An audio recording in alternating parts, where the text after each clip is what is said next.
Thank you. Thank you. Let's start with prayers. I seek the blessings of all the devotees before we begin. Om Namo Bhagavate Vasudevaya. Om Namo Bhagavate Vasudevaya. Om Namo Bhagavate Vasudevaya. Narayanam Namaskrityam Naram Chaiva Narottamam Devim Saraswatim Vyasam Tato Jayam Virayet. नष्टप्रायेषु अभद्रेषु नित्यं भागवत सेवया भगवतीरुत्तमश्लोके भक्तिर्भवति नैष्टिकी कृष्णाय वासुदेवाय देवकी नंदनाय च नंदगोपकुमाराय गोविन्दाय नमो नमः. Hare Krishna. So we are beginning the fifth canto, second chapter. The chapter is entitled The Activities of Maharaj Agnidhara. We will maybe read the summary, then recite the shlokas, and then begin with prayers and then discuss on this. Maybe first we'll start off with the prayers itself. Om Agyana Timirandasya Jnananjana Shalakaya Chakshurunmilitam Yena Tasmai Shri Guruve Namaha. Shri Chaitanya Manobhishtam Sthapitam Yena Bhutale Swayam Rupa Kadamahyam Dadati Swapadantikam Vandeham Shri Guru Shri Yuta Padakamalam Shri Gurun Vaishnavamsya Shri Rupam Sagrajatam Sahagana रघुनाथान्वितं तं सजीवं साद्वैतं सावधूतं परिजना सहितं कृष्ण चैतन्य देवं श्री राधा कृष्ण पादान् सहगना ललिता श्री विशाखान्वितांश्च नमः ओं विष्णुपादाय कृष्ण प्रेष्ठाय भूतले श्रीमते भक्तिवेदांत स्वामिनिते नामिने नमस्ते सारस्वते देवे गौरवाणी प्रचारिणे निर्विशेष शून्यवादी पाश्चात्य देशतारिणे नमो महावदन्याय कृष्ण प्रेम प्रदायते कृष्णाय कृष्ण चैतन्य नामिने गौरभक्तये नमः. हे कृष्णा करुणा सिंधु दीनबंधु जगत्पते गोपेश गोपिका कांत राधा कांत नमोस्तुते तप्त कांचन गौरांगी श्री राधे वृंदावनेश्वरी वृषभानुसुते देवी प्रणमामि हरिप्रिये. वाञ्छाकल्पतरुभ्यश्च कृपा सिन्धुभ्य एव च पतितानां पावनेभ्यो वैष्णवेभ्यो नमो नमः. जय श्री कृष्ण चैतन्य प्रभु नित्यानंद श्री अद्वैत गदाधर श्रीवासादि गौर भक्तवृंद. हरे Krishna Krishna Krishna Hare Hare Hare Ram Ram Ram Hare Hare. Hare Krishna. Again, I seek the blessings of all the devotees before we begin. So this is chapter 2 entitled Activities of Maharaj Agnidhara.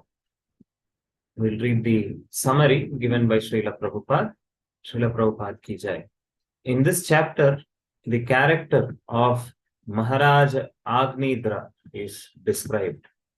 When Priyavrat Maharaj went off for spiritual realization, his son Agnidhara became the ruler of Jambudvipa in accordance with Maharaj Priyavrat's instructions, and maintained its residence with the same affection a father feels for his sons. Once Maharaj Agnidhara desired to have a son, and therefore he entered a cave of the Mandara mountain to practice austerity. Understanding his desire, Lord Brahma sent a celestial girl named Purvachitti to Agnidhara's hermitage. After dressing herself very attractively, she presented herself before him with various feminine movements, and Agnidhara was naturally attracted to her. The girl's actions, expression, smile, sweet words, and moving eyes were fascinating to him. Agnidhara was expert in flattery. Thus, he attracted the celestial girl, who was pleased to accept him as her husband because of his mellifluous words. She enjoyed royal happiness with Agnidhara for many years before returning to her abode in the heavenly planets. In her womb, Agnidhara begot 9 sons: Nabi, Kimpurusha, Harivarsha, Ilavarta, Ramyaka, Hiranmaya, Kuru, Badrashva, and Ketumala. He gave 9 islands with the names corresponding to theirs. Agnidra, however, his senses unsatisfied, was always thinking of his celestial wife, and therefore, in his next life, he was born in her celestial planet. After the death of Agnidra, his 9 sons married 9 daughters of Meru, named Meru Devi, Pratirupa, Ugra, Ugradamshri, Lata, Ramya, Shyama, Nari, Bhadra, and Devaviti.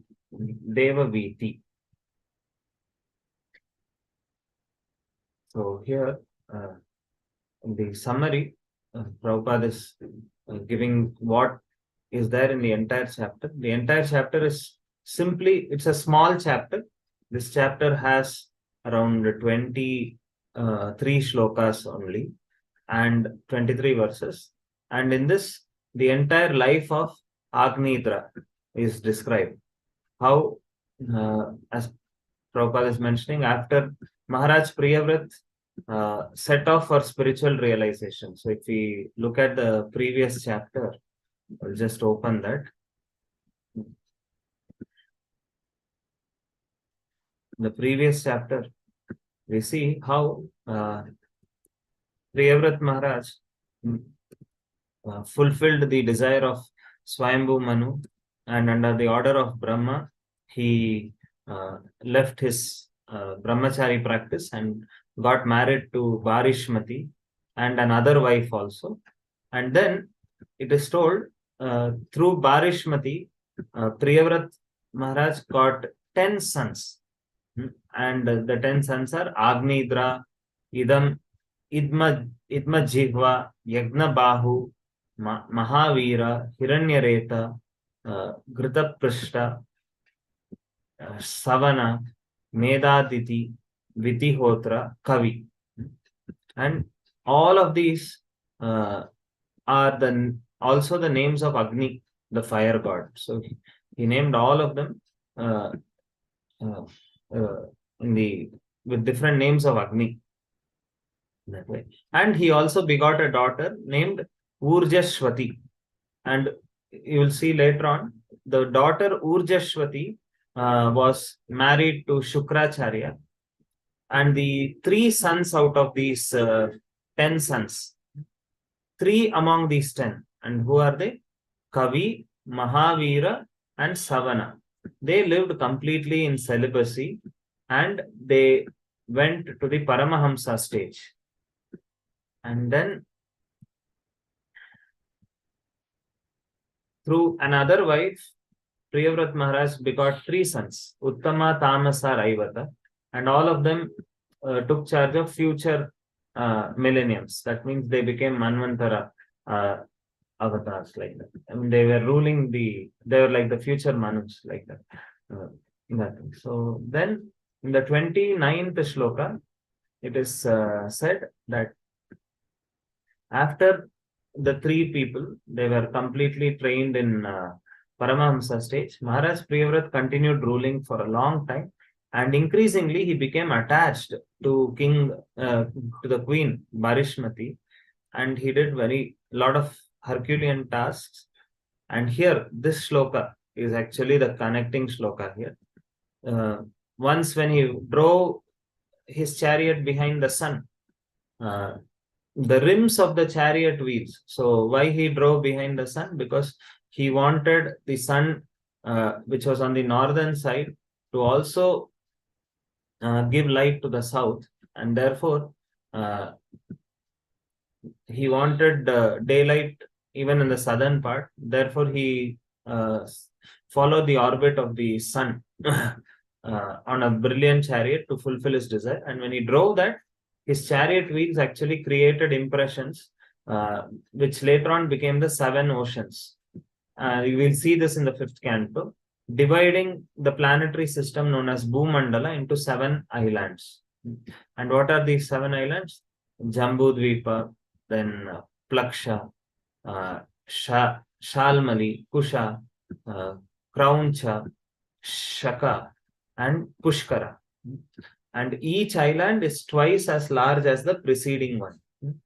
This even in the Krishna book, Prabhupada writes about this. Each island, how it is twice as large, and how each of these islands is surrounded by a liquid substance, which is separating beyond which is the next island, like that. And what are these liquids? The seven oceans like contain salt water. Then one more ocean is sugarcane juice, liquor, clarified butter, milk, emulsified yogurt, and sweet drinking water. So the Jambudvipa was actually given to Agnidra, and the remaining six sons, they all got one island for each of them to rule. As it is mentioned here, Maharaj Priyavrat gave sovereignty over these islands to the respective sons, namely Agnidra, Idmajihva, Yagnabahu, all of those names. And thus they all became kings by the order of their father. And then Urjashvati was given to Shukracharya, and in her womb Devyani was born. Okay. So then after all this, Priyavrat Maharaj begins to contemplate that I have become more and more conquered by all these material illusions, and I should leave these things and try to attain the Supreme Lord. So he began to consider that although he had fully surrendered to the great sage Narada, somehow he again became entangled in material activities, and he began to speak in spirit of renunciation. And then finally he renounces the thing. And now this chapter is about Agnidra. So Agnidra also was ruling the kingdom under the instruction of his father in a very dutiful manner, which we'll see in the first shloka. And desiring to beget a child, he performs tapasya in Mandara mountain, and Brahma sends this lady called Purvachiti to Agnidra's place. And eventually he begets 9 sons. So all that is spoken in this chapter. So the verses you will see until verse number 16, from verse number 3. In verse number 4 onwards is all the interaction between the Apsara, Purvachiti, and Agnidra. How Agnidra is trying to flatter her and win her. So majority of this chapter is all the conversation, where we learn a lot of valuable lessons when we read the purports. And then from 18 onwards is about all the further dynasty, and then how in the end, because of his constantly remembering Purvachiti, he again took birth in the same celestial planet. So now let us go ahead with the first shloka. Shri Shuka Uvacha. This is prose, so we may just recite it. Evam Pitari Sampravritte Tad Anushasane Vartamana Agnidro Jambudvi Paukasha Praja Auraswad Dharma Vekshamanaha Paryagopayat. Word-to-word meaning and translation by His Divine Grace, A.C. Bhaktivedanta Swami, Srila Prabhupada. Srila Prabhupada ki jai. Shri Shuka Uvacha. Shri Shukadev Goswami said, Evam, thus, Pitari, when his father, Sampravritte, took to the path of liberation, Tad Anushasane, according to his order, Vartamanaha, situated, Agnidra, King Agnidra, Jambudvipa Okasha, the inhabitants of Jambudvipa, Praja, citizens, Aurasavat, as if they were his sons, Dharma, religious principles, Avekshamanaha, strictly observing, Parya Gopayat, completely protected. Translation. Sri Shukadev Goswami continued.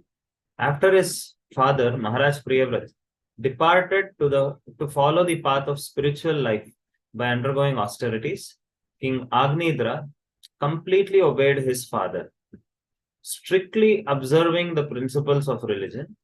He gave full protection to the inhabitants of Jambudvipa as if they were his own begotten sons.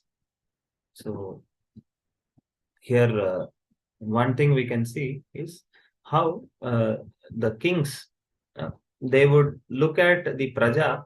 Praja means Prabhupada many a times reminds that it is not just the living entity, I mean the human beings who are given protection and animals are sent to slaughterhouse. No, everybody. Praja means all of them are given protection. And what is the attitude of the king towards the citizens? The attitude is like that of a father. Mm. A father, when the father, what is the attitude of a father being towards the son? The father is very, very compassionate to the son. The father is always a well-wisher to the son. The father tries to help the son in terms of difficulty. And most important, when the son makes a mistake, the father, with compassion, tries to help him out rather than holding grudges and punishing. So the kings, of course, sometimes punishment also the father gives for the child to reform, but it is not done out of grudge. It is done out of compassion, only for the benefit of the person there. So that is the mood which kings used to have towards the citizens, like a father, always loving, forgiving, and caring for them. Okay. Purport. Following the instruction of his father, Priyavrat Maharaj, Maharaj Priyavrat, Maharaj Agnidra ruled the inhabitants of Jambudvipa according to religious principles. And Prabhupada now is saying, what is religion? These principles are exactly contrary to the principles, modern principles of faithlessness, as clearly stated here. The king protected the citizens the way a father protects his begotten children. How he ruled the citizens is also described here. Dharma vekshamanaha, strictly according to religious principles. So that means the king would shower love, but would make sure that that love is not pampering. And pampering means even if the citizens sometimes, like we see in the time of the Kauravas, actually Yudhishthir Maharaj was told by Krishna that we should not allow Duryodhan to rule the kingdom because he is not following the footsteps of Dharma. He cannot keep the citizens happy. But Yudhishthir was at that time contemplating. He wanted to actually check whether the citizens were happy. And when he sent some messengers and when he himself saw, so he saw that citizens were quite happy. So he felt there was no need for war. That time he was told that citizens are happy under Duryodhan, not because they are being cared for, because they are pampered with sense gratification.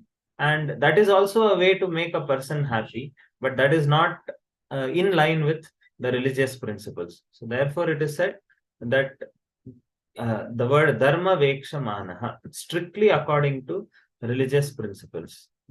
And here I would also like to elaborate how father protects the begotten children. So once we were traveling in a train, at that time there was a child.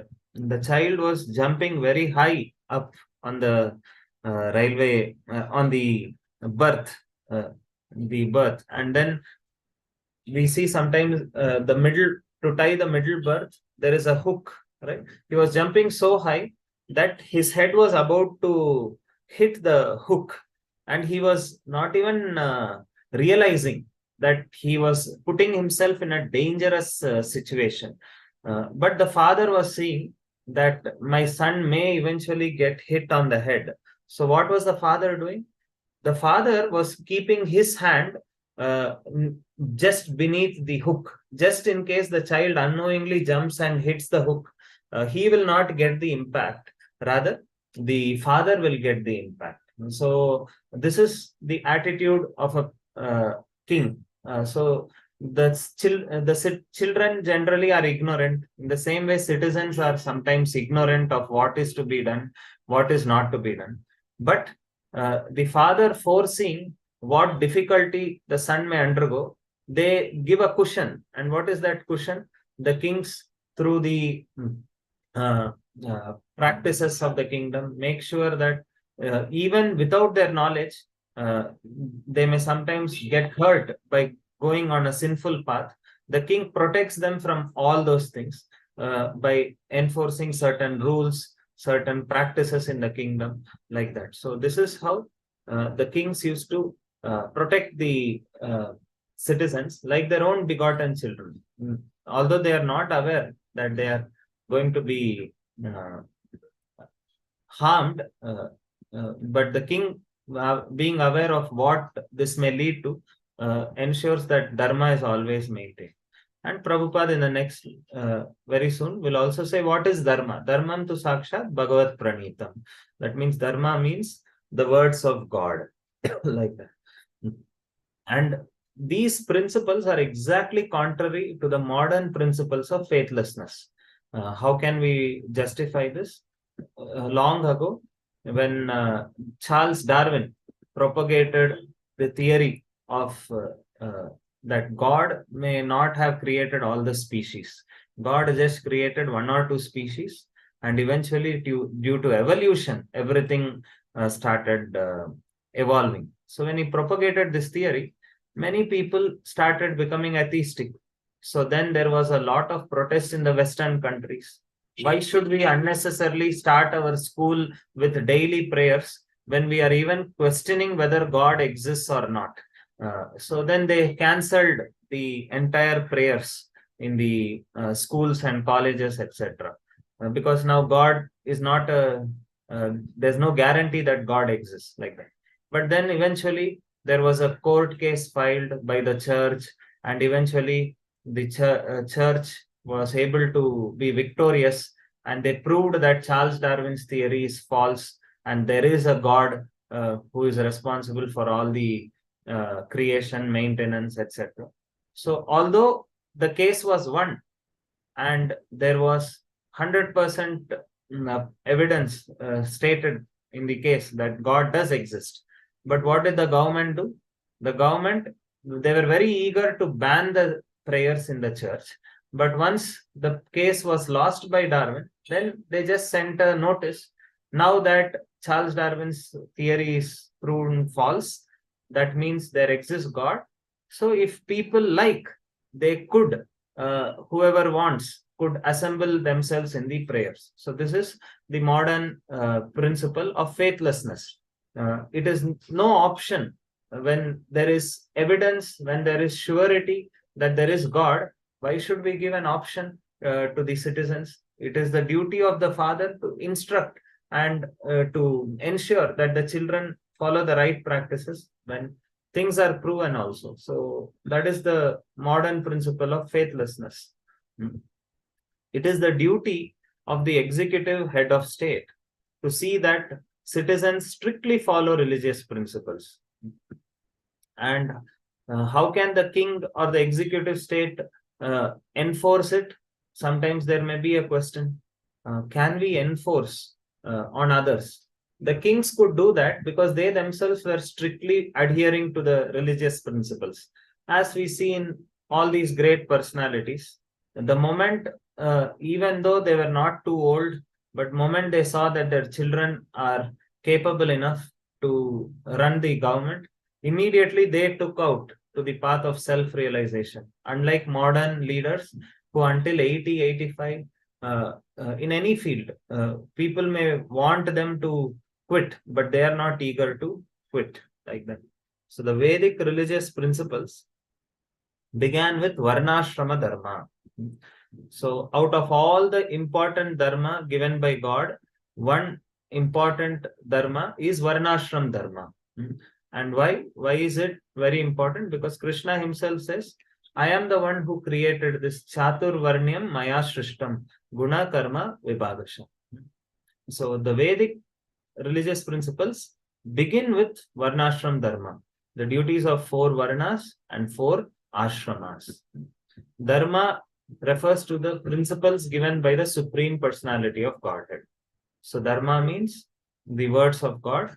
And what are the four Varnas and four Ashrams? The four Varnas are the four occupational or social orders, we call it as Brahmana, Kshatriya, Vaishya, and Shudra. And I came across something interesting in the Chaitanya Charitamrita about the four Varnas and then four Ashramas.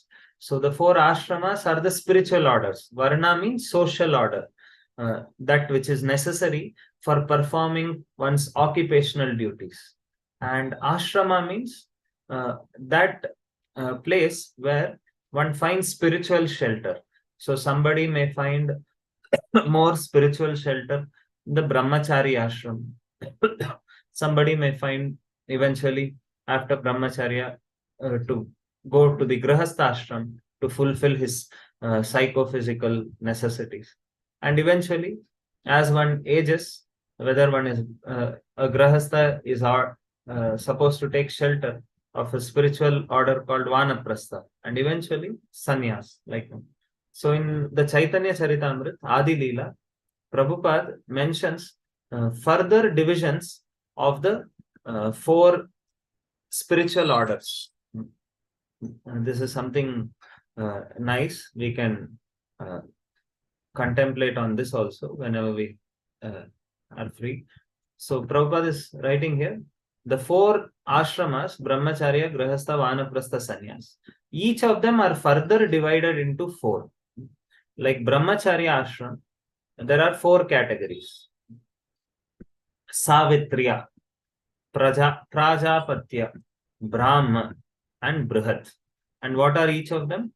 Savitriya. Savitriya means one who, after the Gayatri mantra is given to him for certain days, 3 days, I think, he fasts and eats food without any pepper or chili, etc., and only goes on chanting the Gayatri mantra. And Prajapatya means a Grahastha who, only for the sake of begetting children, comes and unites with his wife. And Brahma means one who remains a brahmachari until his Gurukul studies are over. Like in the previous days, they used to go to the brahmachari ashram and the Gurukul, and after that, many of them, once the studies is over, they would get married. And Brihat are the brahmacharis that you see in the ISKCON temple, who for the entire life have agreed to dedicate their body, mind, and words for assisting the Guru in their mission and service to Lord. Like, and same way, Grahastha ashram, there are four divisions. Varta means professionals. Sanchaya means accumulators. I think these are like tax collectors kind of thing, I think. And Shalina means those who do not ask anything from anybody. And Siloncha, just 1 minute, I'll just bring the chart.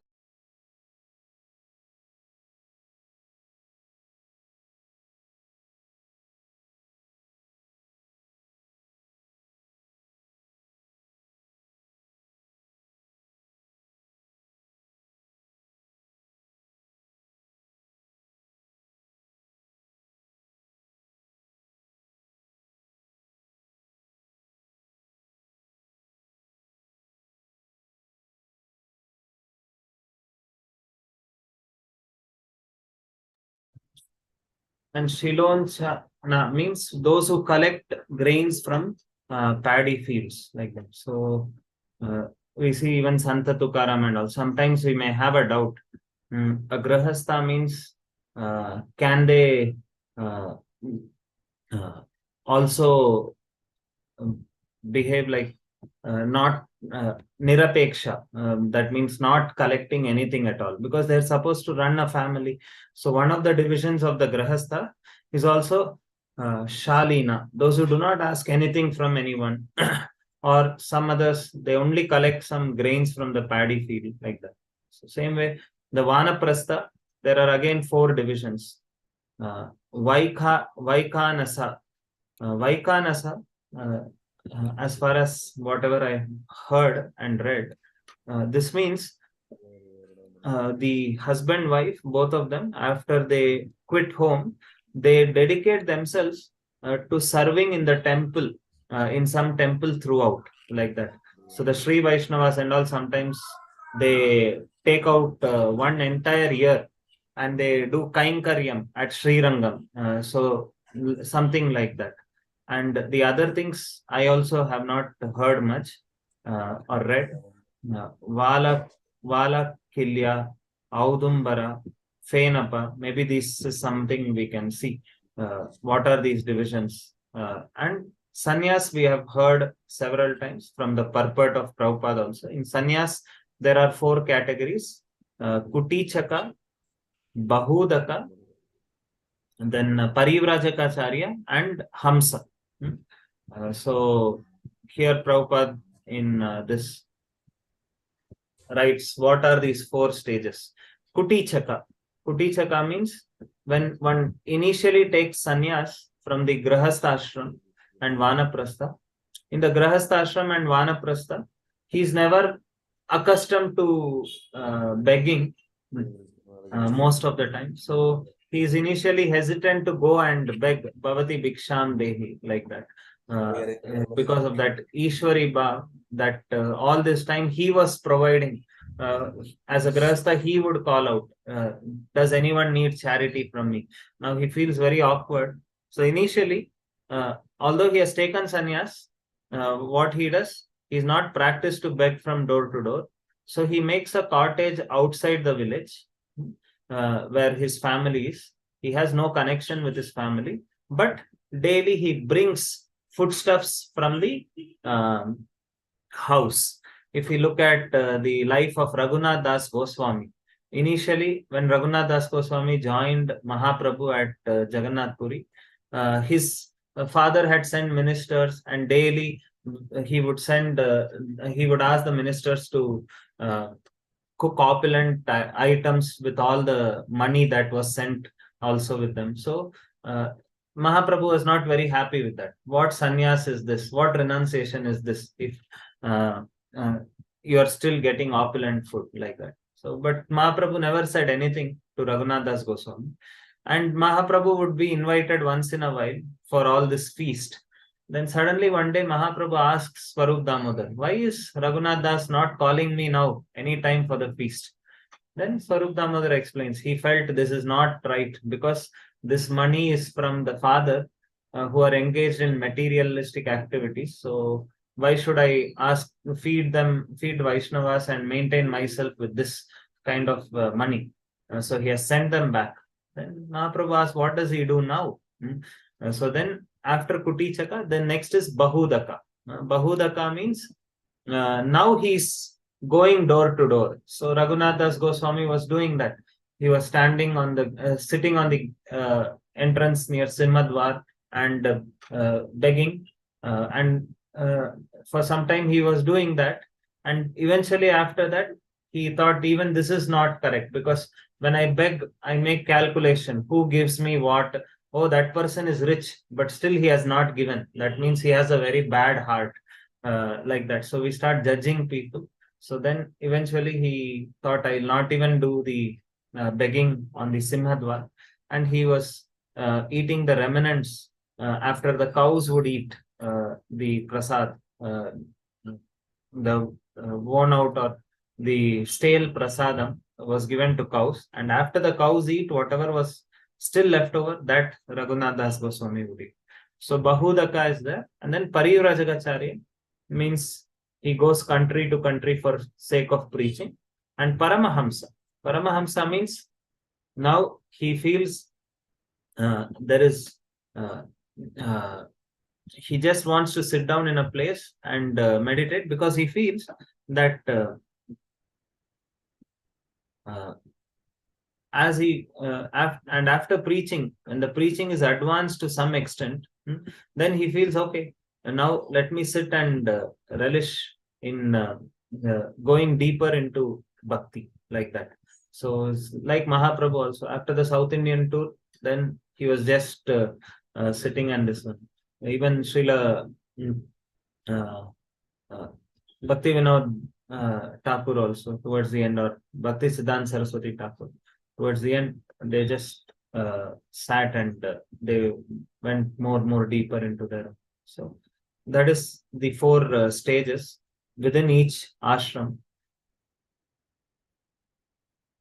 So here it is said, according to people's qualities and activities, society should be divided into the four social orders: Brahman, Kshatriya, Vaishya, Shudra, and then Brahmachari, Grihastha, Vanaprastha, Sannyas. And why this needs to be done? Because if the social order is properly laid out, people will have peace of mind when they go for occupational duties. They'll be doing something as per their own prakriti or swabhava, and therefore, with a peaceful mind, they can devote. If a person is always in anxiety, how to have my next day's living, then sometimes the mind may not be inspired to uh, take up to bhakti. So that is why Varnashram was so important. These are religious principles, and it was the duty of the head of state to see that his citizens strictly follow them. He should not merely act officially. He should be like a father who is always a well-wisher of his sons. Just like the current current education system, we see everyone only wants to be engineer, doctor. And actually speaking, so many students, when they take up to these things, they understand this is not made for me, and they're really struggling. But there is no other path. Now slowly the current government is also encouraging we should have more uh, artisans and craftsmen and skill based, etc. But actually speaking, we see how many students, they really struggle even to get a job, or even if they get a job, to stay well in that job. Why? Because there are only few forums, and whether you like or not, you should fit into this only, like that. We see that part. So he should be like a father who's a well-wisher of his sons. Such a father observes whether his sons are performing their duties, and if they are not, he also punishes them. And Prabhupada is then mentioning the sorry state of Kali Yuga. Uh, Unfortunately, the chief executives in Kali Yuga, they simply are tax collectors, and they hardly care whether religious principles are observed. In fact, they themselves many a times introduce all kinds of sinful activities, like illicit sex, intoxication, animal killing, gambling. There are gambling centers authorized by government. Intoxication also is authorized. Why? Because uh, people want it. And why do they want it? Because there is no enough spiritual knowledge given. Therefore, they want it. So now the government is saying, anyway, whether we do it or authorize or not, they are going to have it. So better why not authorize and at least collect taxes and put some regulation there. But the whole thing is, with spiritual knowledge, we can try to minimize and almost make this very rare thing.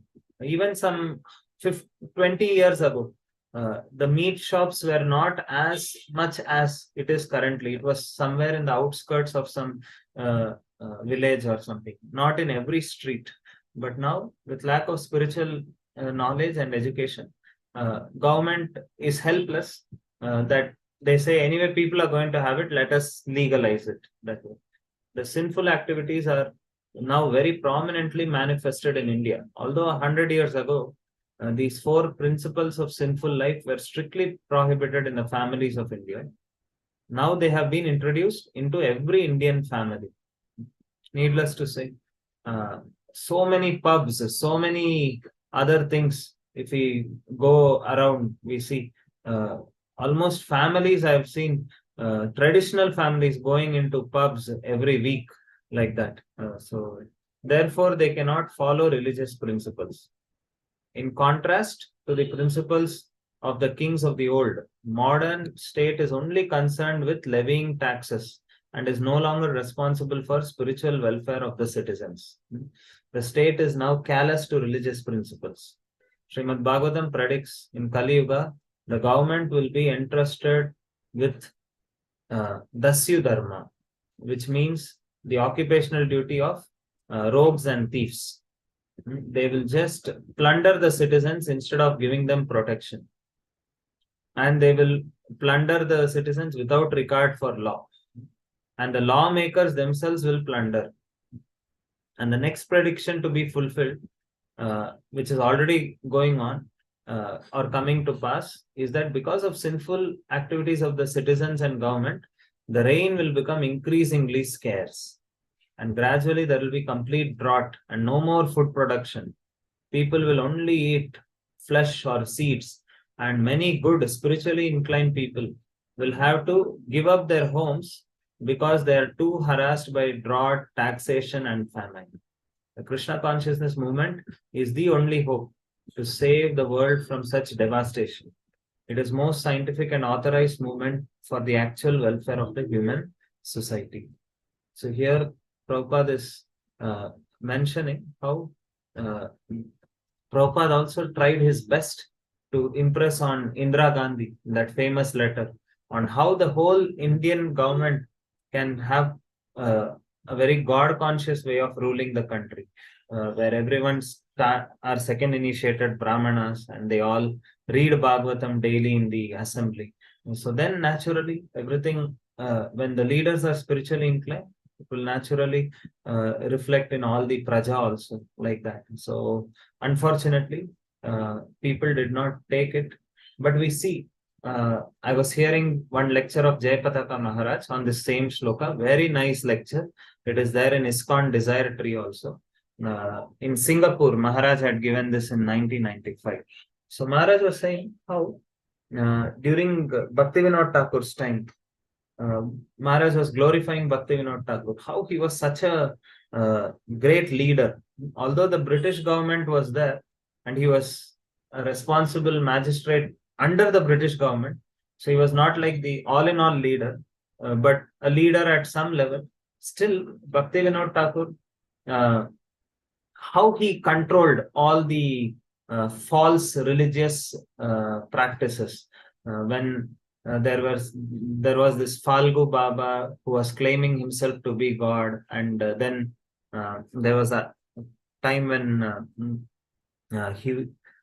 one such practitioner who was claiming himself to be God, he started having illicit affairs with women, and Bhaktivinoda Thakur actually imprisoned him, and because he had some real mystic yogic powers, he put Bhaktivinoda Thakur and his family into a lot of trouble.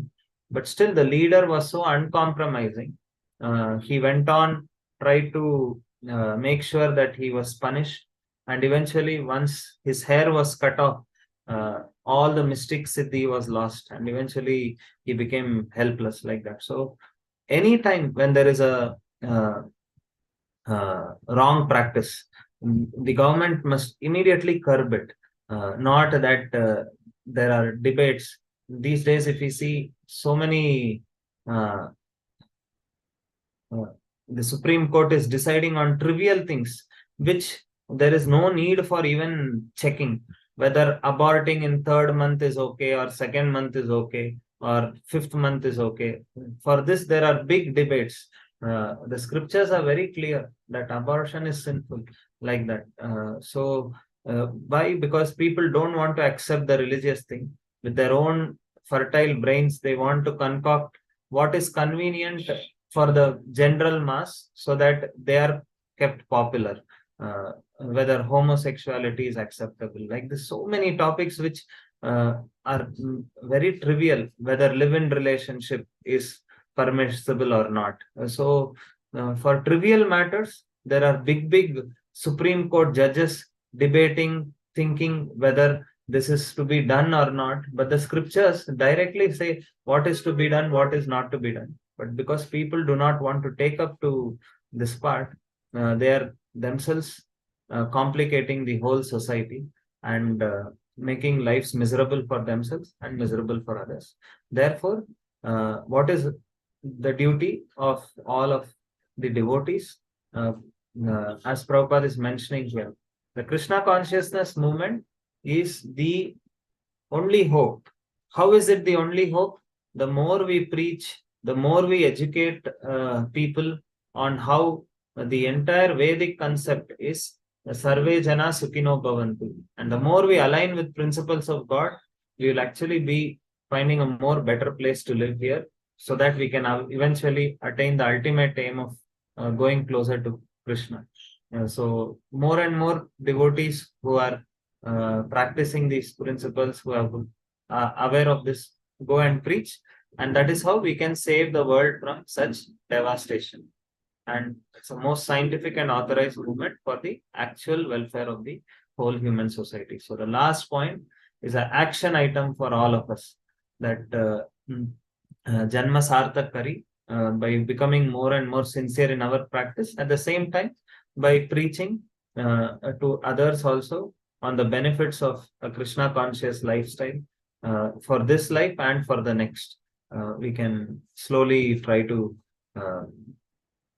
bring about some good change in this world and make, as Prabhupada is requesting here, all of us to be part of uh, this wonderful movement. So with that, I would like to conclude. Please forgive me if I spoke something beyond my realization. Hare Krishna, Krishna Krishna, Hare Hare, Hare Rama, Rama Rama, Hare Hare. Srila Prabhupada ki jai. Hare Krishna. Yeah. Thank you so much, Prabhu. Haridev Prabhu, very nice, very nectarian. So wonderfully, you covered so many things. You gave a wonderful synopsis of the entire chapter. Then we also saw how wonderfully the personalities in the earlier days, how they were the custodians of the Sanatana Dharma and how they followed their father's instructions. And then how the Rajarishis, so to speak, how the kings had a duty to perform, even though they had their own desires. So how they were able to, the maturity that was there to go ahead and then ensure that they were fathers to the subjects. So nice examples to relate there. And then also he brought out the importance of how Varnashrama Dharma was protected. It was a prime duty of the king to ensure that Varnashrama was enforced, protected, and followed by people. And also another wonderful thing was the 4 subdivisions that were there. So you touched upon that. And then finally nicely concluded by saying how preaching is so prime, because what we see now and what was the situation then, it's so much of difference is there. And so much we moved away from the Varna and the Ashrama, which is based on the gunas or the qualities of people. Thank you, Prabhu. Thank you for bringing up all these wonderful points. So now, devotees, I can request you to go ahead, and then if there are any comments or questions, please go ahead, and you can share now. Hare Krishna.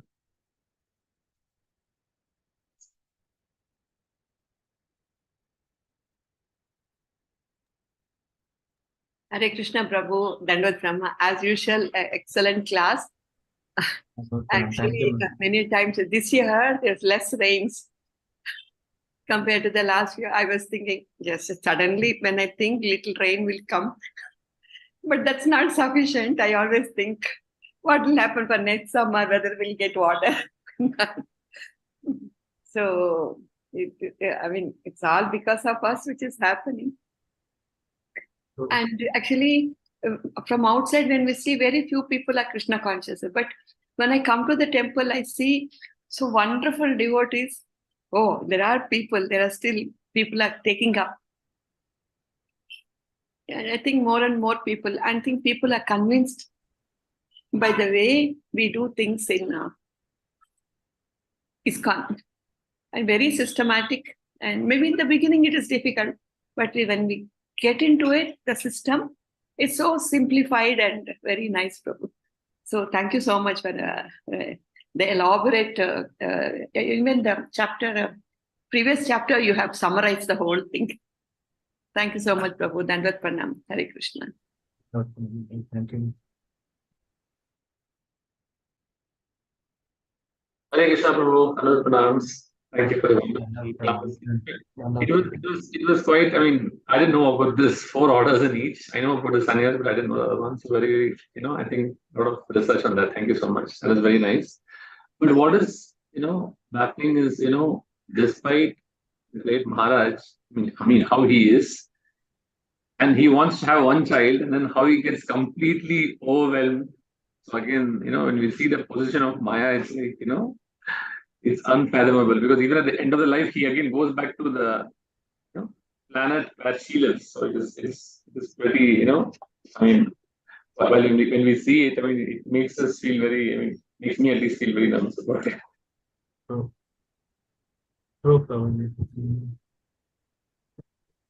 Thank you. It's a deep dark well. The example is given because there's very little hope of coming out. But with spiritual knowledge, before one enters the Grihastha ashram, then at least we get some the previous things that are heard, and even during the Grihastha ashram, regular hearing will eventually help us to remind ourselves if we are going off track. That is the only hope. And also, it talks about the role of Guru, right? I mean, we are so fortunate to get a Guru. I mean, he takes the full responsibility, and that could mean, by our endeavor, nothing can happen. It's mercy which can actually help us. So, yeah. Thank you. Prabhuji. Hare Krishna.